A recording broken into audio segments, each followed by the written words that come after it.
Hey everyone, welcome back to Unlearning. I'm so glad to have you all here again today to learn and grow.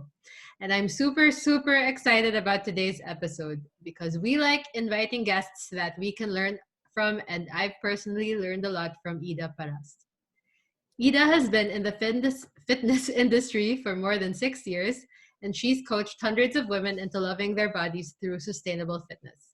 She's also the brains behind the Movement Studio, which offers group classes with a perfect blend of cardio and strength. Today, we wanted to talk about body shaming in the Philippines and how that may have affected our mentality about body image and weight. So, Ida, welcome to Unlearning. Yay! We're Thanks so for having happy me, to have you guys. here. And the reason why we wanted to talk about this today is because I've only honestly realized recently how much Filipinos judge each other's bodies. we judge Um, we judge each other about everything actually. yeah. I Yeah. mean, But bodies very, definitely. very, very Priority. in our culture. Yeah. Yeah. And that's only something that I realized recently because for me it was like really normal behavior. And Yeah. every time I went home and went to my grandparents or whoever family, like my grandfather always told me no fail that I gained weight. Even before he says hi, he doesn't say, "Oh, it's so nice to see you after a couple of months." Oh, you gained weight, huh? like he says that even before saying hi, and even when I look exactly the same. So I've tested this. Yeah. Like I weigh exactly the same, I look exactly the same, and he still says the same thing. And It's like then they always have to say something.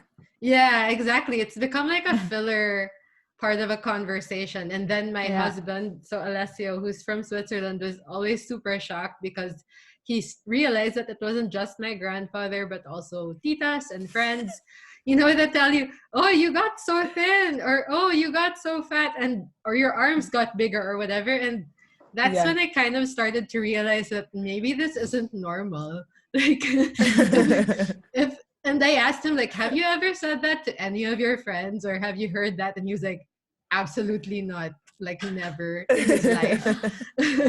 um, but we as a culture just super normalized it. hmm And yeah. And what about you? Like, what's your experience when it comes to body Well, shaming? oh my God, like I have all sorts. Like, should I? It's like when because I was a fat kid, I was very cute and fat before. Like I was a Ah, cuddly no little girl. way. So like when I was younger, it was cute because I'm the youngest in my family, especially my generation of grandchildren. I'm the youngest, so I'm the super youngest amongst everybody. So when I Mm-hmm. was fat, when I was a kid, it was cute. And then when I became a teenager, I was told I was still chubby. I slightly overweight. I wouldn't say obese levels, but slightly Yeah. overweight, still cute and cuddly. But that was around high school already, and I was told by a family member that it was I if I continue being overweight, I would either become the bridge of two people getting together, like setting people up, or the Oh my clown of the gosh. group. So can you imagine as a teenager that was so difficult for me to like I remember crying to my mom while she was taking her siesta, her afternoon nap, and I was like, is it true, mom? Like, is this really gonna happen to me? Of course she tried to console me and everything. And then so that was wow, that was the first drop of my weight. Like after I heard that, I was really obsessed about losing weight. And growing up, since I grew up in a very wholesome family, they're all Mm-hmm. boys, so I was never self-conscious about myself. I was very rough as a kid. I never really cared about my looks or anything. No one boys don't care, right? They just like, as long as you can wrestle them, you're the queen. So I grew up in that kind of I grew, as long as you can beat them. And I was bigger than my cousins and my, well, not my brothers but my cousins, so I could beat them up. And I was the reigning queen for the longest time, so that was like my pride and glory. And then I was told, like that truth, well, truth apostrophe, um and so it kind of like ruined me, scarred me truly. And then after that, when I got into fitness, I when I lost too much weight, I became too thin that I looked sick. And then when I started growing muscle, I was too macho. Like I was too big and it didn't look good for women to have too much muscles. And then Mm. currently it's yeah, I still experience the titos and the titas and all the other relatives saying, you know, like the first time you go down the stairs or the first time you walk in their houses, like, oh, Ida, tumaba ka, or like, Ida, you put on some weight. I thought you were fitness. I'm like, Oh my god. yeah, it's really a lot of pressure. And plus, you know, being on social media and everything, Yeah. it's hard because you cycle in and out. I'm not a naturally slender person. I'm medium built, so I tend to gain weight fast, and I there has to be specific balance. And sometimes, you know, you need to take a break from that, and you gotta relax it. You get a lot of judgment here and there, and like, oh, I thought Edith's like this. She put on a little weight, but it's like, relax, guys. It's all part of the journey, baby.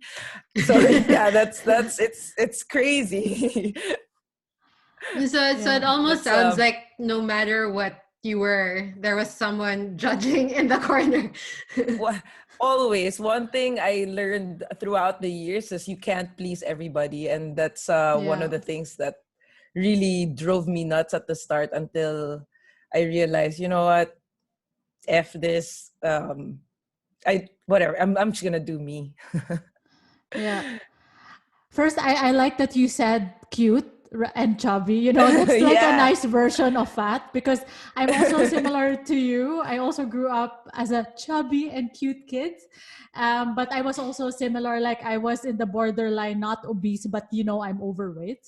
Mm-hmm. And it personally, I think it really affected my self-confidence and self-esteem.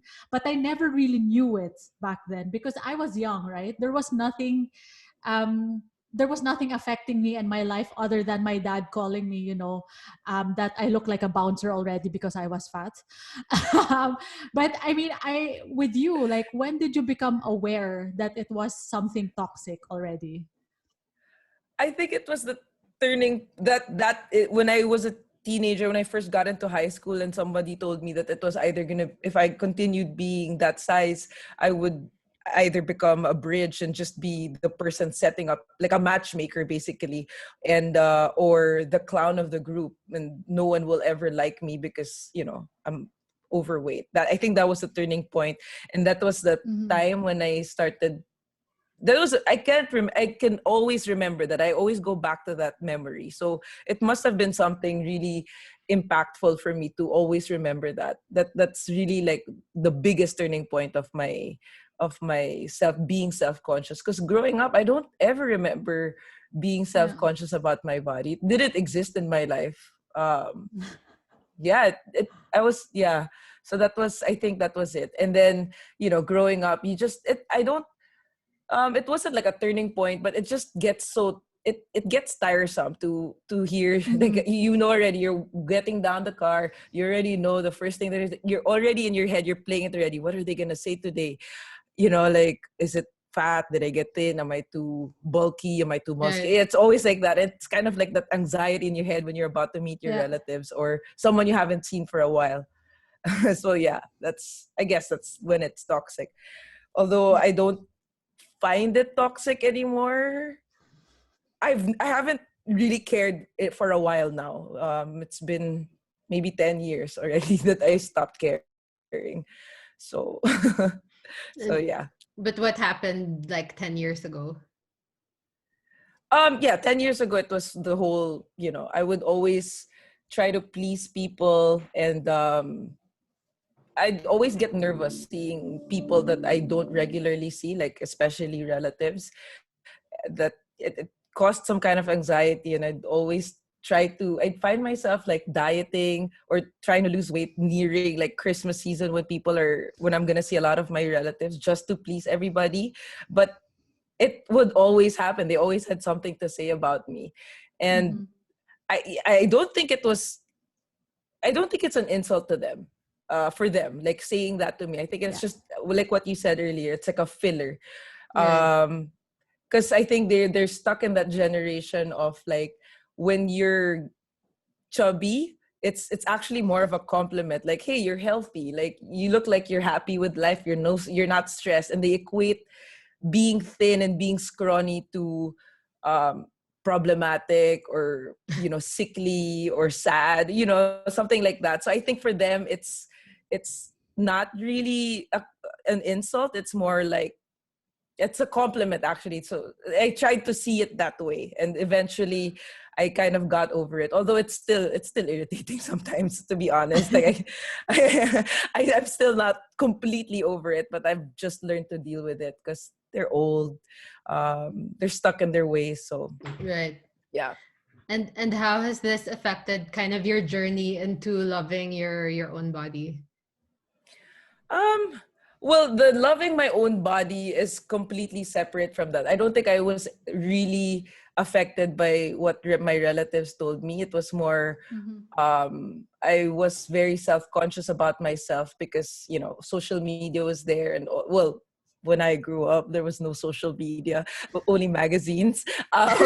So, like I had all these, I had all these different fashion magazines, and I always wanted to be as scrawny as possible. And in the 90s, during my teen years, the scrawnier the better.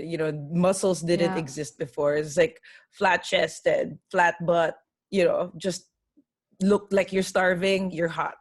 So I was always yearning for that kind of body type, which I realized was unhealthy later on, and it was unrealistic to be that. First of all, it's not my build, um, and yeah, I guess that was that was my biggest struggle growing up, to get over that being scrawny. But I mean, I went through that. It kind of went through with the time. Now Mm-hmm. it's like it's not good to be scrawny.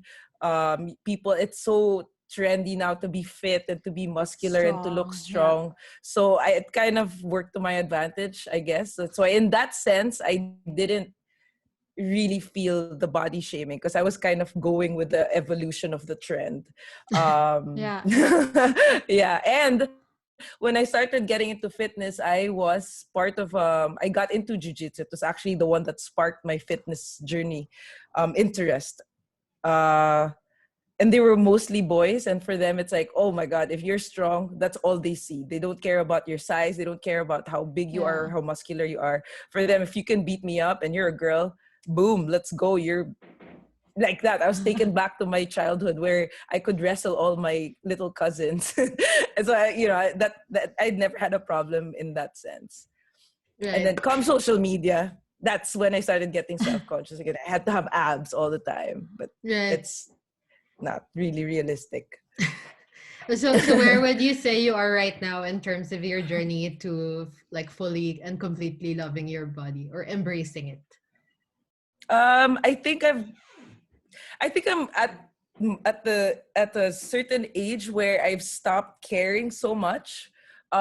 Just because I at the start, maybe like 5 years ago, if you talk to me, I was obsessed with getting abs. Like, it was, I would never take a picture without my abs popping. Um, Before a shoot, you'd find me, dehydrating just to look ripped and stuff and oil myself up. But then I'm at that age that I'm almost 35. Yeah, I'm turning 35 this year. Mm-hmm. So, I instead of getting self-conscious about my body and looking the fittest or the rippest, I've kind of evolved away from that. Instead, my persona online already now is more of knowledge and more sustainable. So changing that perspective, my kind of character or my brand on social media or online kind of also made me more comfortable with myself. Because if I'm preaching sustainability or sustainable fitness, then how can I not practice it? Like, Mm-hmm. we're girls, we bloat, we go through menstrual cycles. It really happens. Sometimes you have to chill out with the diet, gotta let loose sometimes, have fun. As long as you know how to go back to it, then you're good. So that changing my perspective and changing kind of my brand online, and my coaching ways helped me get over that self-conscious pressure, and I've stopped pressuring myself to look perfect all the time. So Yeah. yeah.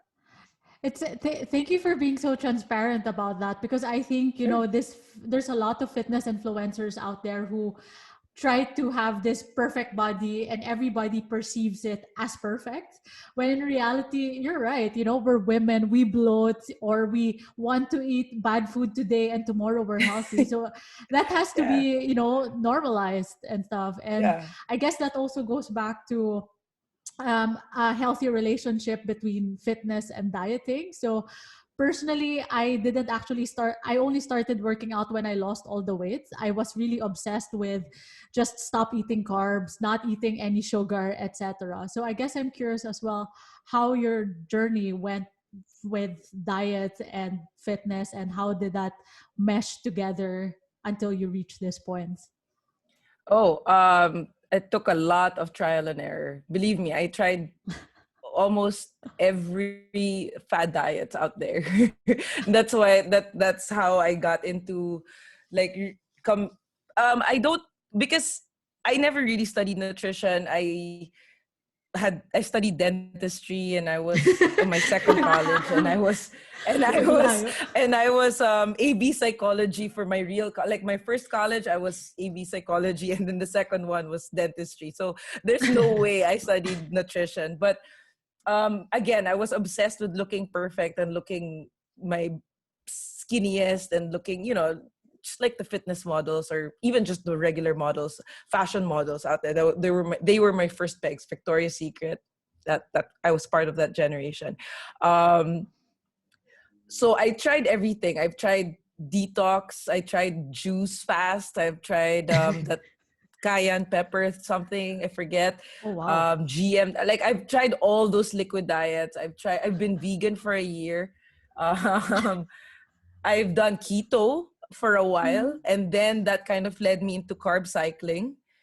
I was carb Mm. cycling for a really long time. I wouldn't say it's wrong for now, but it can be sustainable for some people. But at my level now of I lift heavier, I need a little bit more energy. I'm kind of getting Mhm. older. My recovery is not that fast anymore, so I kind of need the carbs in my body. So I started Mhm. incorporating it slowly. Um, yeah. So did I answer your question? That was my journey basically. I tried everything, and through each diet that I went through, it wasn't part of the plan. It's just me as a person. I like to really know everything. Like I have a diary where I write down my feelings, my bloatedness, my I like measuring things, and I like tracking everything. That's just me as a person. So it kind of like just fell into place. It's like, oh, so this works. So like I really studied my Yeah, own yeah. body without anyone, because I even hired nutritionists, and nothing happened. Nothing was sustainable. I tried Skyflakes diet. Skyflakes Oh is a my god. Filipino cracker, very famous. Sorry for Yeah. um, it's the ultimate diet food in the 90s. I know. Yeah. But Skyflakes and coffee. That's what my mom went Skyflakes, through. Skyflakes and canned tuna. Oh That was my gosh. Yeah, I went ultimate through diet. I that. remember that. Yeah. But So in between those yeah. diets, did you already incorporate fitness, or it was in a latter stage pa? I was yeah, it kind of coincided. It was happening simultaneously. It was a Mm. journey for both ways, but it was more of um when I tried this, oh okay, it worked, but it wasn't sustainable. Then I try another one. I try another one. And then it became more of optimization instead of finding the right diet. So it was like more of Mm. how can I survive my lifestyle, to have this much energy to train this much and to be this lively every single day, without killing myself inside. So that kind of that's how I learned. Then I researched about food, what works for me. I tried it out. um there were days where I even ate just pasta for an entire week, and I saw how if it really bloated me. And it did. It really did. Like somehow there's something about pasta that bloats me. So now I know. I mean, it's not like I don't eat it, but now I know what will happen when I eat it. You know what I mean? So I can be Mm-hmm. ready for it. Being keto was pretty sustainable for me. I like eating. I'm a carnivore, so it was okay. Although I lacked energy, so I had to find a way to get energy back. And I knew carbs Mm-hmm. was the a great source for energy. Fat is, but not. It's not the same as carbs. For Yeah, me, yeah. for some people it works. I'm not saying fat is a bad source of energy. For some people it actually works, but for me, I knew like I just needed carbs. So I went to carb cycling, got a lot stronger, but I couldn't hit my PRs. I couldn't hit the weight goals that I was trying to lift. Mm-hmm. And so I tried to slowly put it back in my diet. And then later on, I just realized, you know what, it's better to just measure everything, learn how much I can really eat, like my calorie maintenance calories. And then so I know Mm-hmm. where to go back every time. If I gain a little bit weight, I can always go back to my maintenance and then go on a Yeah. deficit so I can lose weight. So knowing that is so important, and I'm sure Roxy knows this already. That's like my first step: finding your maintenance and then going from there. Whether you want to build muscle or you want to lose weight. Most girls, they always their first goal is to lose weight. So after finding maintenance, then you put them down on a deficit. If they want to grow muscle, I have to explain to them, and this is the hardest part to explain to women. You want to grow muscle, you really have to be on a surplus. Um, a little bit of a surplus at least. You have to eat a lot. And it's so hard for them to accept. Oh, what? I'm gonna get fat? Like, no, it's temporary. But yeah. But yeah, I've had so many like really lean people that they want to put on Mm-hmm. weight because they've they still fit in their 12-year-old clothes. That's how thin they are, and they cannot put Wow. on weight. So for those people, they I've had success stories. So I'm happy about that. They Wow. don't fit into their 12-year-old clothes anymore. So yay. Helping people to gain weight. I love that. I Yeah. pity them so It's much. actually it's really hard. You'd It's think really that it's hard. so Yeah. much easier to for women to put on weight correctly. It's so much harder because imagine this girl eats normally at 1.5. It's a lot already for some girls. That's my maintenance already. But for her, she wasn't gaining weight, she was losing weight. I had to put her, believe it or not, on a 3,500 to 4,000 calorie diet every single day just for her to What? gain weight. And it was like she would cry already sometimes because she was so full and she had to keep eating like every single, almost every 2 hours, every hour, It's just to insane. reach that.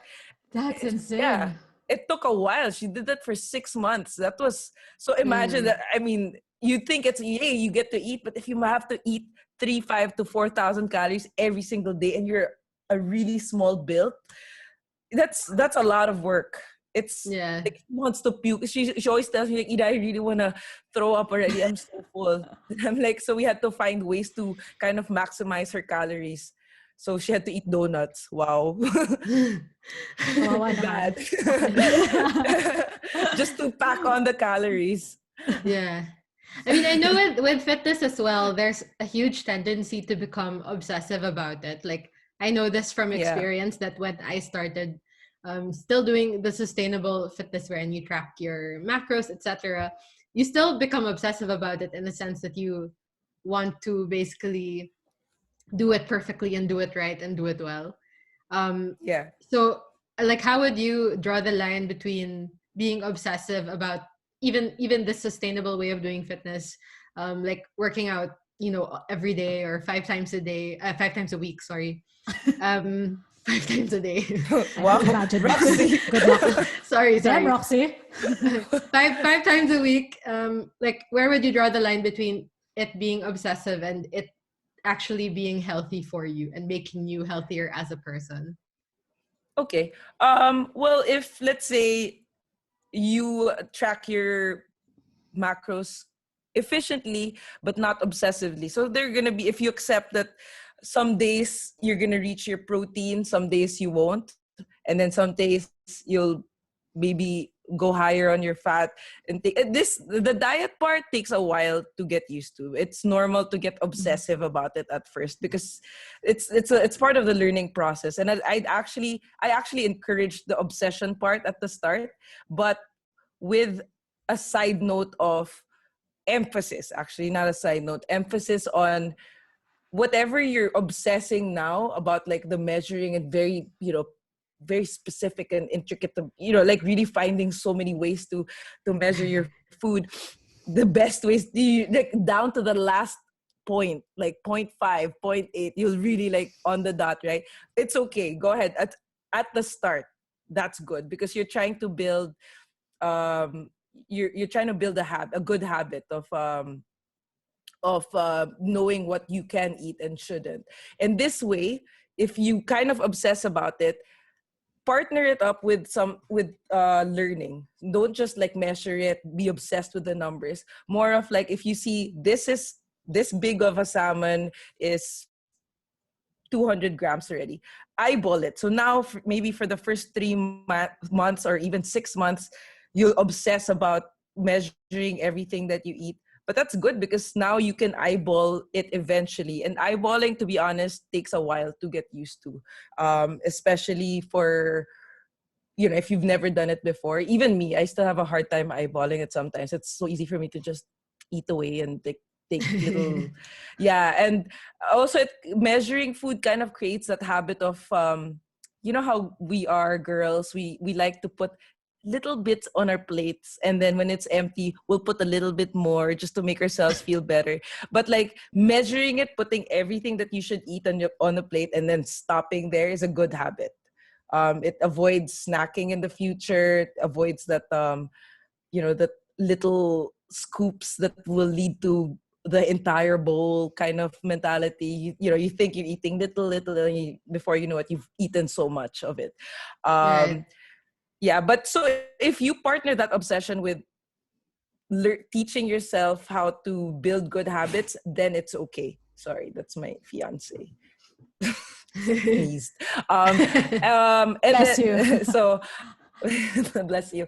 Um, so that's where I wouldn't say that's unhealthy, but if you find yourself like avoiding social gatherings just because, oh my god, I can't eat that, I can't eat there because I can't measure everything, then that becomes unhealthy. Because it's, come on, be human, know when to let loose. The reason why you're measuring on your regular days is so that you can kind of put a little bit more calories if you know you have a big party coming up. So lessen your calories within the week so that you can really feast on that, and you don't have to worry about measuring every single thing that you put in your mouth. So that's where it's that you see that relationship. Like now you know how to balance your week and balance your calorie allocation for that entire week. But if you become the type of being neurotic and you avoid social gatherings because you don't know what they're gonna feed you, or like you become this rude ungrateful person when someone prepares food for you, it's like, oh, I'm sorry, I can't eat that because I can't measure it, then diba, then that becomes super unhealthy. Yeah. When it comes to working out, for me, if you wake up every single day miserable about the workout that you're about to do, but you still do it anyway, or you find yourself Mhm. exhausted, like you don't have energy to socialize, you don't have, and you're just a grump all day long because you hate what you had to do and you're just so low energy, then that's unhealthy. That means you gotta change something up with your workout. You have to know what works for you, what you enjoy doing, and then keep doing more of that instead of forcing yourself into a workout. Like let's say you don't like um heavy Running. running a Running is the marathon. You best don't like, example for yeah, me. running. You don't like running 10K every single day, but then someone on Instagram or so where you read somewhere that running is the best way for you to lose weight, but you absolutely hate it. And yet you still run every single day and you hate every single step that you do, but you do it anyway. I mean, good job for you for fighting it through, but that, you're just so obsessed already that you with losing weight that you kind of you put blinders on, that it's like a one track, I only have to run. There's so many ways to lose weight, so many ways to exercise. You just have to find something that works for you. And again, there, if you're avoiding social gatherings, ruining relationships just because you need to work out and you have to be on schedule every single time, then that's when it becomes unhealthy and you're overly obsessive about it. Or again, when you're tired, you know that your entire body cannot even move anymore, and yet you still push because you feel guilty about not working out, then it's not healthy anymore. Know when to stop, know when to regulate yourself. If you feel tired, just rest. It's Sleep. fine. Sleep. Sleep. Go watch Netflix with your partner or your friends, no problem. Yeah. Preach, preach. It's so hard. It's so hard to find that balance, at least for me. Um, and as I also mentioned a while ago, I think the biggest struggle personally for me was the self-esteem issues that I had growing up because of my weights. I guess I also want to learn from you, how have you learned to deal with self-esteem issues that, stemmed from body shaming? Or, how did you um, deal with those relatives that told yeah. you different things? Or maybe aside from the relatives, also your exposure on social media, because obviously Yeah, like that's also huge. That also has a huge impact on how affects you. you Yeah. view yourself, or yeah, the Yeah. pressure to be always fit, um basically. yeah. uh First of all, I got over it by setting my intentions clearly to myself. Setting your why am I doing this, why do I want to do this, why is it necessary, all my whys. I get all my whys very clearly, and then I set my intention and I plan. I have a good before I start any change or any kind of journey with my fitness life, I make sure I'm clear with my intention and I know exactly what I'm doing, which leads me to my second point. The only way to deal with haters is to learn and master your craft. So like now at this point, when somebody tells me, oh, you shouldn't be doing this because this is that, like, no, being knowledgeable about something and knowing exactly kind of gives you that self-confidence. It's like, okay, yeah, okay, go talk. I know what I'm doing. Like, I know I've studied this. I can explain to you what I'm going through. Knowing that you know exactly what you're doing kind of boosts your confidence automatically. So Mm-hmm. you don't easily get manipulated. So just because someone tells me, oh my god, Ida, you're bulking, you shouldn't bulk, it's not good for you, or like, don't lift, it's bad for your bones. Quite the opposite, actually. So knowing that, and so that's the first thing I did. I learned, I studied, I educated myself, and I was very clear with my whys. And now it irks me, it irritates me sometimes, but I've learned to kind of let go of a lot of the noise. And I just really do me, basically, like what I know Yeah. at this point, what I focused on that mainly. I didn't open myself up to help other people until I was very certain about my own personal goals, because there was no way for me to help other people if I couldn't even help myself. Yeah, so I think be clear with your intention, educate yourself, make sure you know exactly what you're doing. But at the same time, don't be closed-minded. Just because you know a lot doesn't mean you know everything. Mm-hmm. Be open. If someone, I actually now enjoy listening to opposing views because I kind of learn from them. It's instead of, before I used to dismiss it, like, oh, she doesn't think what I think. But it's more like, okay, you listen. When you truly listen to that opposing view, maybe you'll learn something. And that's something that kind of brought me away from getting irritated, breaks me away from being irritated to some know-it-alls, or like the noise. I listen intently, but of course I kind of filter out the ones that are not worth listening to. But if something kind of like makes sense to me and it's an opposing view to what I preach or what I believe in, I really listen, and I try to sit down or have a conversation with that person or that whatever article, book, and I really read through it too. It's good. It's a good way to educate yourself. Being open, keep learning, and don't close off. And then, because once you close your mind, then you become a hater yourself. So don't, just stay open and Yeah. right. So don't. That's it basically for Yeah. me.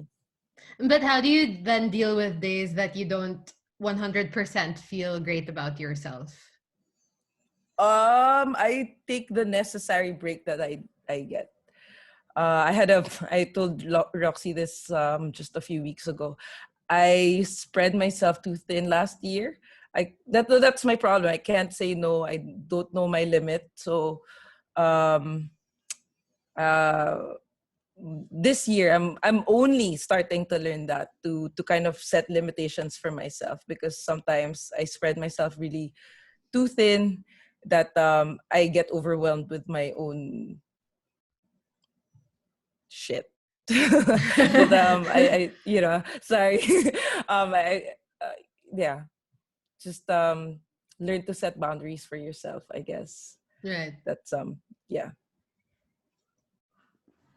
Yeah. And what would you say to Am I yeah. I Oh answered yeah. naman your question, right? yeah, yeah, yeah, Okay. you did.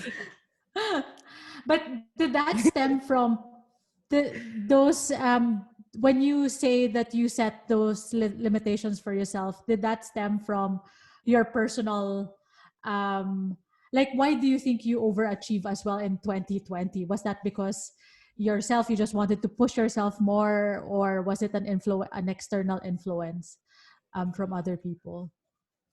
I wouldn't say I overachieved. I would say I overwhelmed myself with so much Overwhelmed. responsibilities, because I I think it was kind of part of my anxiety, that I was scared Okay. that the world was crumbling down, so I had to do so many things at the same time. And uh, I like, as a Virgo, I know it's silly. Sorry, I'm not very as It's okay. I'm kind of a control freak. I like knowing exactly what's gonna happen. I like having projects because it makes me feel like I'm doing something. It gives me purpose. Mm. So like Mhm. when things are going crazy like 2020, and I don't know exactly what's going on, everything's so uncertain and everything, I think it kind of just snowballed into that. So I took in more and more responsibilities, so many little projects that became one whole big project. And then after that, I realized, oh crap, I can't handle it anymore. But I think it was that, because normally I don't put myself out there so much, just because I limit myself. I know my responsibilities, and I was very happy about it. I was very satisfied with my responsibilities before the pandemic, before all the craziness happened. But when 2020 happened, I think it was kind of me dealing with my own anxiety and my own kind of like crazy. So I took in so many things just to make me feel like, oh yay, I'm responsible, I'm doing something for the world. But in reality, I was slowly killing myself. Right. And Yeah. and what was that like breaking point for you when you realized I can't handle this anymore? Oh my god, like when I stopped working out for like, I think, no, I didn't completely stop working out, but it was torturous. Like I hated working out. I'd get up and I was just a different person. Like now, I'm talkative, but before I was just like a zombie. Like I didn't even like to open my phone, because every time I wake up, I'd have 30 messages from social media, from all my different messaging apps, everything. So it's so 30 more. 30 was the minimum. And like I Wow. hated opening my phone. I was craving so much bad food, which normally I wouldn't. I usually just get it when I'm PMSing. But this time I was just like craving, so like I was just snacking all the time and just mindlessly eating. I put on weight actually. Mm. Um I was drinking a lot. I like to drink with, like, I was always inviting to drink wine and get drunk and everything. And it was getting more and more. And that's when I realized, like, hold on, this is not right. There has to be something. So I kind of just shut myself out from the world for like a week or two even. Um, and I just, kind of reflected on why was I felt, it felt different. I felt like a different person. Like I was always irritated and angry and just miserable all the time. and blaming. Like I found myself blaming people a lot. Like, oh, kasi blah blah blah. You know, this did this, she didn't do that. Blah, blah. Yeah, that's that. Those 2 weeks kind of like just I thought about it and I realized like, okay, I need to let go of some responsibilities and I need to kind of like fix myself before 2021 or else it's gonna go even worse than it is Worse. now. Yeah. Yeah. Yeah.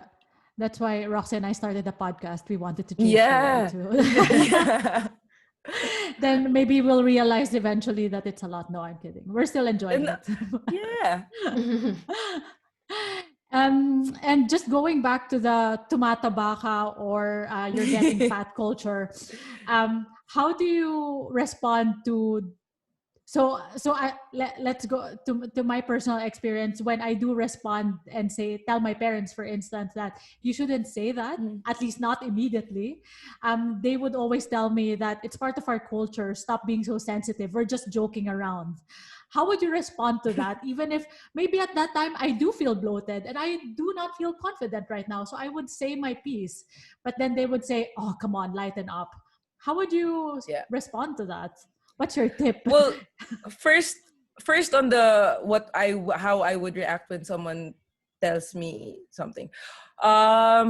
When they're if they're my friends and they're around my age, or I know they're kind of open-minded, or I care about them a lot, or I actually like them and I want to keep my relationship with them, then I explain to them what I'm going through with my little circle of fitness. Well, I'm lucky that I work with a lot of fitness people. They understand it, but I already make a proclamation like, hey guys, I'm going to be bulking for the next 4 months.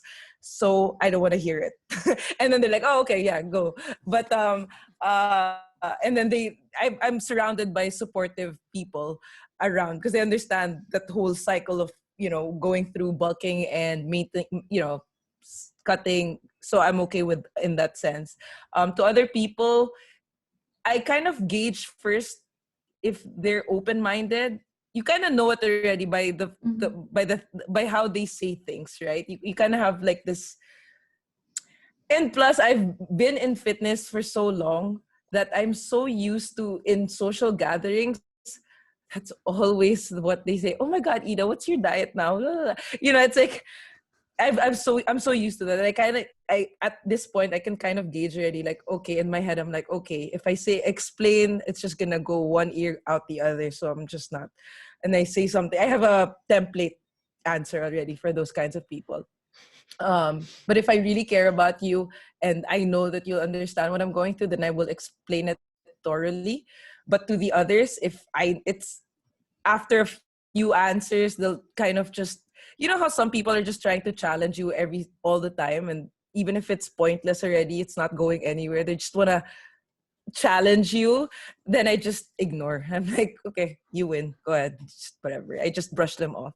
When it comes to relatives, I disagree. Like when you said that we're not a sensitive culture, we're actually I disagree. Like if that we're actually a very very sensitive culture, I believe. Like we're so nurturing, we super respect our elders. We even have the word tampo, right? Like um it exists in our culture. Like we don't want to offend people. We're even shy to assert or give our opinions most of the time because we're afraid of we were afraid of offending people. We don't want to offend people. I'm sorry.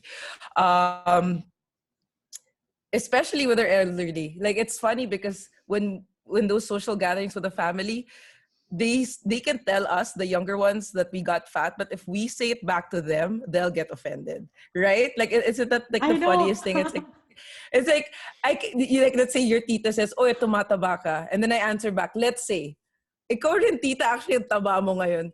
Oh my God, that's a big fight in the family. Can you imagine? Like, can you, I'm never gonna get invited to any family thing anymore after that. Like, you can never. So, um, for me, with dealing with those elderlies and our families or somewhat like close family friends like that, just brush it off. They don't mean any harm for Mhm. me. There's no point also explaining unless, but although I'm not generalizing, because there are some old people who are actually willing to learn. They're very open-minded, and I've spoken to a few older generation that are really interested. They actually, my fiance's dad, very very good to talk to, because you can really see like this, he's listening, like there's, it's processing, and he's Curious, yeah. open to and really curious, not just listening and then nothing for the sake of listening. Like he's really trying to understand what's going on in the world right now. And for those kinds of elderlies, then I'm willing to explain as much as I can. I'm actually excited to explain to them. But some of my titas, I know they're just saying it just for The sake of, yeah. to be cute or to be funny, because they have nothing else to say, or they don't. And I see it in a way that they probably don't understand what I'm going through or my life now. So it's their way of kind of relating to me. Mm-hmm. They just want to talk to me. So it's like I'm just pleasant to them. Like, oh, thanks, tita. Holidays, eh. Like I just make it as a joke. It's the holidays. What can I do? And then, or sometimes I even tell them, how can I not get fat when you sent me that yummy cake? And then you'll see them stop already. Diba? Like, so I just kind of turn it into a joke, and then it kind of just eases the tension. Yeah.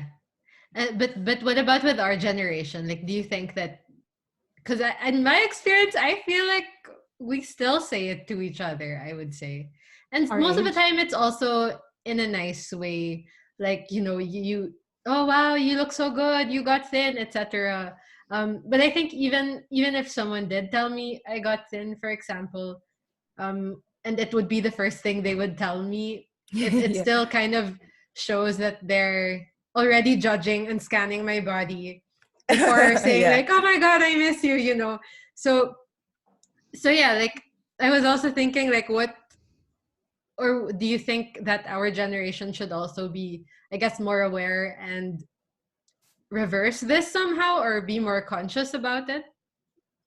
I think I think um I think our generation has become a little bit more sensitive to that, just especially with the Filipino culture. Because especially with girls, that's always it's become a meme actually, right? Like I've seen it somewhere. Like it comes out every Christmas, like, oh, Christmas na naman. And then there's even, I Yeah. saw a shirt like, oh, tumaba ka. Then you wear that, you're supposed to wear that shirt in family gatherings. It's like, okay, here it is. You don't have to say it.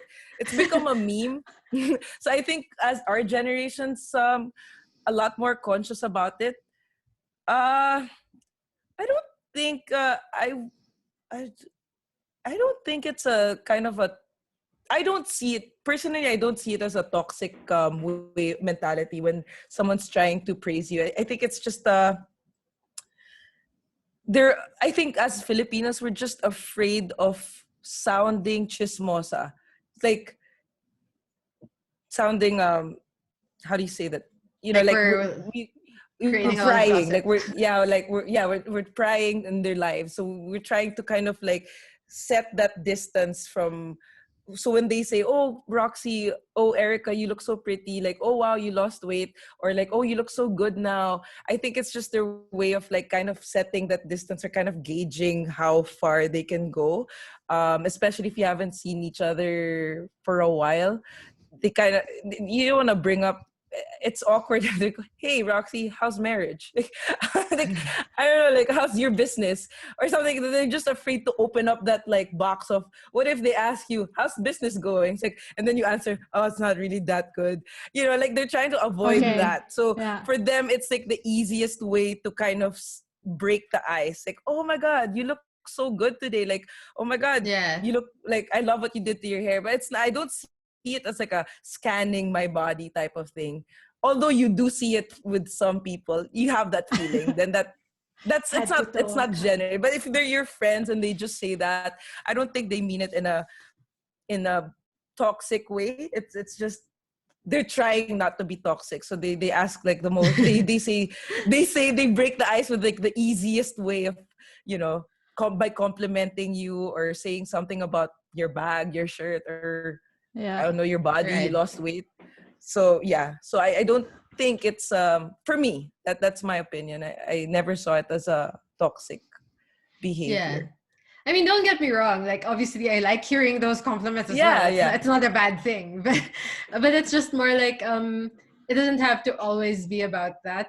I guess as is what I'm trying Oh to yeah. say, because you just don't want to hear it all the time, either from the same Yeah. person, or because then you kind of feel Yeah.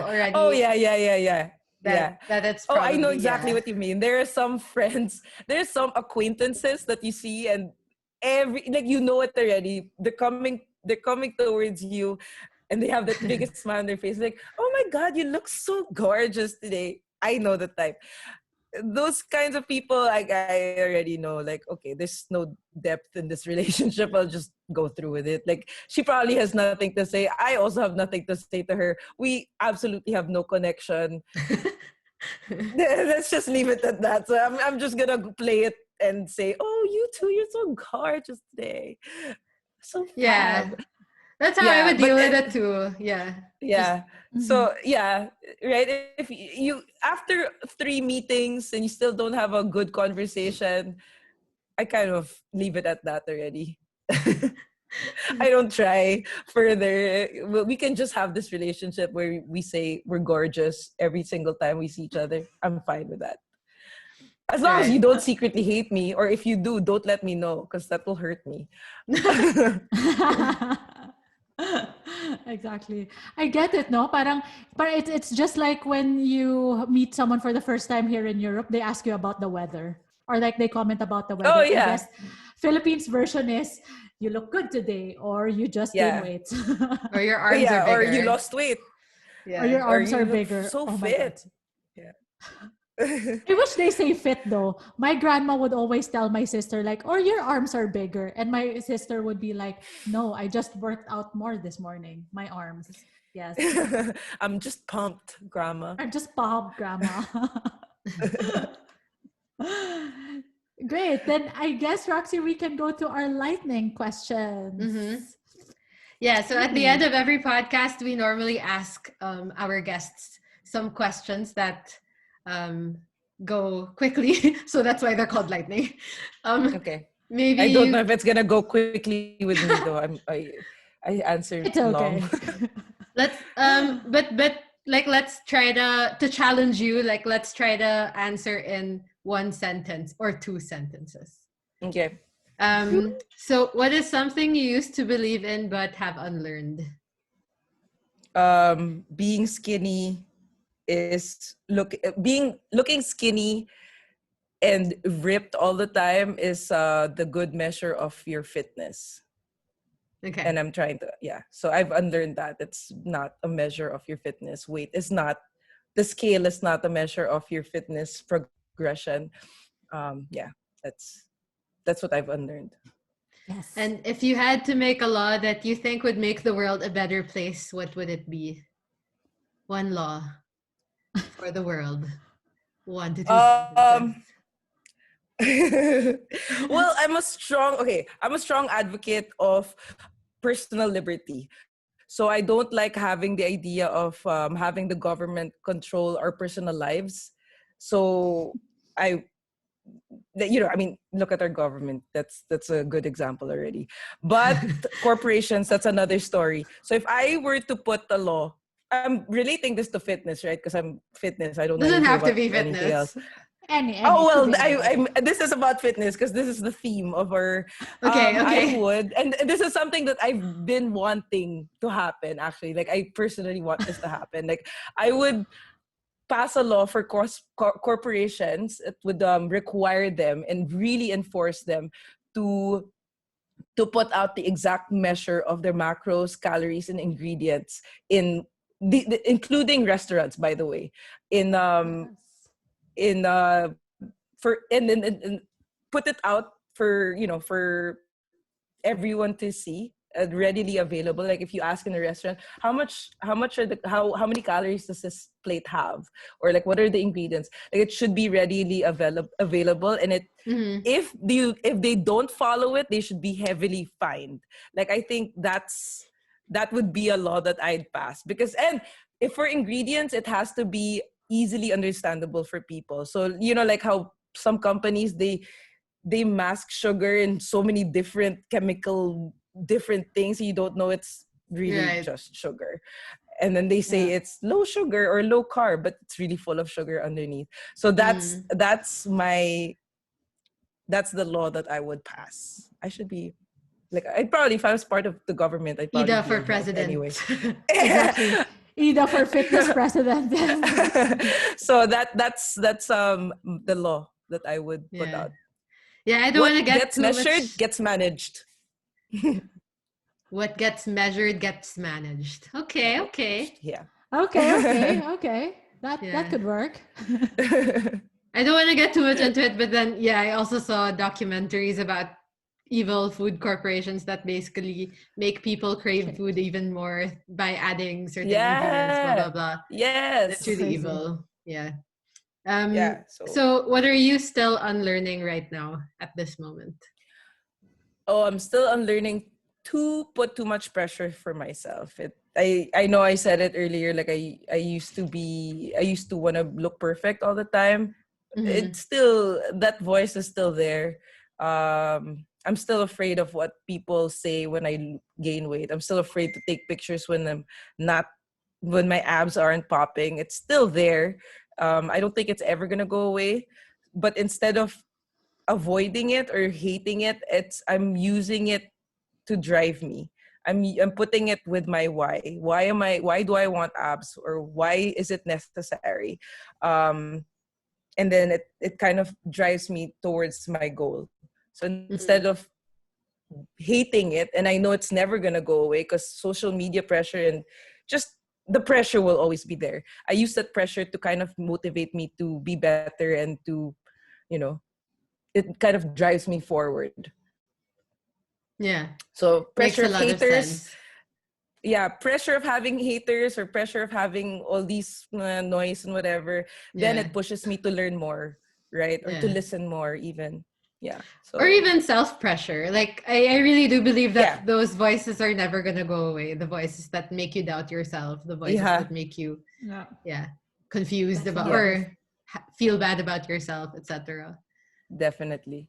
You always compare yourself to other people. It's inevitable.